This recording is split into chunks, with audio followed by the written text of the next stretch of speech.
Australia's pledged to achieve net zero emissions within 3 decades.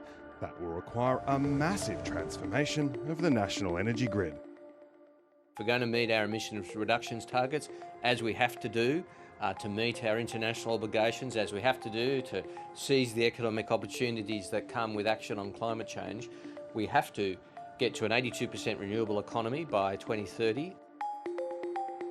According to the electricity market operator, to reach net zero, Australia will need a 400% increase in rooftop solar and an 800% increase in big wind and solar farms. We've got the solar farm here. He's still able to run sheep underneath the solar panels. John Martin built and once ran this solar farm in central west New South Wales, now owned by Banpu Energy. He says it's a perfect illustration of what's limiting the growth of renewable energy in Australia. There's power being generated out here, but often it's just being, as we say, curtailed or being reduced and just wasted. It's a sunny day like it usually is in Manildra, but on a day like this when these solar panels are generating at close to their maximum capacity, most of the electricity they produce is simply wasted because the poles and wires meant to carry that electricity simply aren't up to scratch.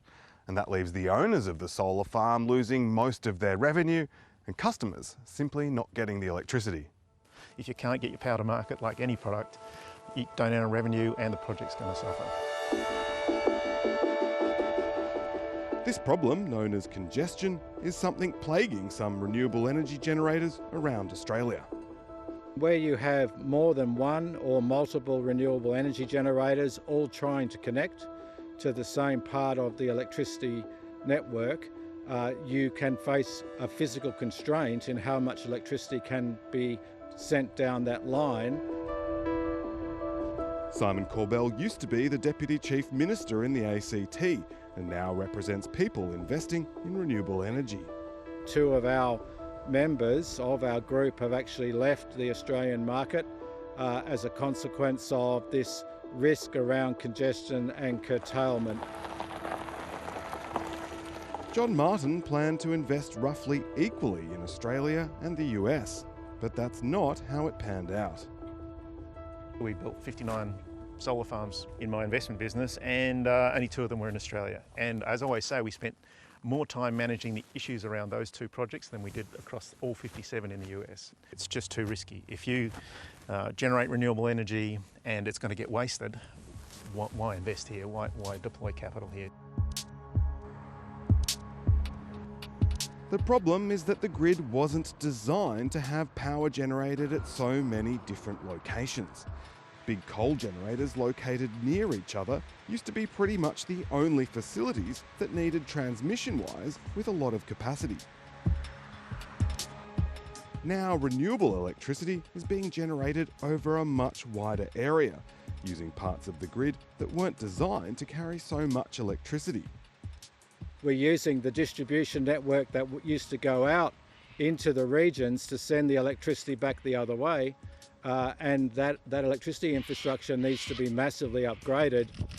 Addressing that problem is now central to the federal government's plan. It's investing $20 billion in a policy it calls Rewiring the Nation. The missing piece has been transmission, getting the energy from where it's produced to where it's going to be consumed. According to the market operator, it will require 10,000 kilometres of new or upgraded transmission lines. It is a very ambitious agenda, but it needs to happen. 140 kilometres outside of Melbourne, the Myers family, 5th-generation potato farmers, are worried about the future of this land. Well, here you go, Tom. Can you grab them? You get some potatoes, Charlotte? Renewable energy is absolutely essential. It's the way we're going forward. It's just the importance of getting that relationship between protecting our food security and managing the introduction of renewable energy. A renewable energy hub is planned near Bulgana, about 100 kilometres west of here. It will allow new renewable sources of energy. A 190-kilometre transmission line is needed to carry that energy to Melbourne, and giant transmission lines are slated to go right along here. They want to pave paradise, they want to put up a big power line. Something the community is opposed to. Don't it always seem to go? We don't know what we've got till it's gone. Don't pave paradise, put up a big big power line. When they first brought out their narrowed corridors, and there was one corridor that went diagonally through our main farm, it was absolutely destroying for my family. It made my husband physically ill for a number of weeks.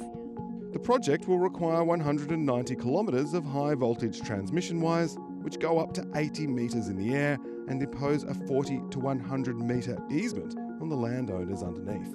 Like many growers in this district, this paddock won't be suitable for growing potatoes once the transmission line easement goes through.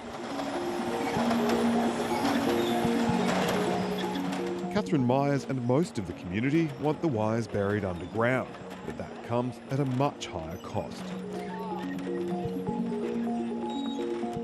In a statement, AusNet said it would investigate putting some of the wires underground and added, "We will continue to work with impacted communities to understand their priorities and how local benefits can be incorporated into this project." But the development is just 2% of the 10,000 kilometres of transmission that will need to be built around the country in the next 8 years. A task that might land the government with a lot of angry communities and families like the Myers. There's obviously algorithms when we talk about artificial intelligence. Professor Peter Ashworth researches social licence, how communities accept or reject developments. And long-term goals to reduce our overall emissions, obviously. She says having a clear plan is essential to bring communities on board, but that plan needs to be developed with communities. Where opposition emerges, it's when the community feels like it's already decided, that they haven't had a say in the decision-making process. I want to see communities brought into the loop much earlier, in a more meaningful fashion. Communities think at the moment that when they're consulted, it's basically a fait accompli, that decisions already been taken as to where the lines will go. And you know what? They're often right. We've got the tech team and panic team as well, so there's 45 of us. The government says it's going to change how these projects are planned by tweaking a regulation called the RIT-T, which determines what's considered when weighing up the costs and benefits of a proposed transmission project. I'm not here to say that every project will be uncontroversial, because of course that won't be the case. And there will be issues that have to be worked through, and I can't guarantee that everybody will always be happy. But I do want to bring communities with us on this important national journey as much as humanly possible.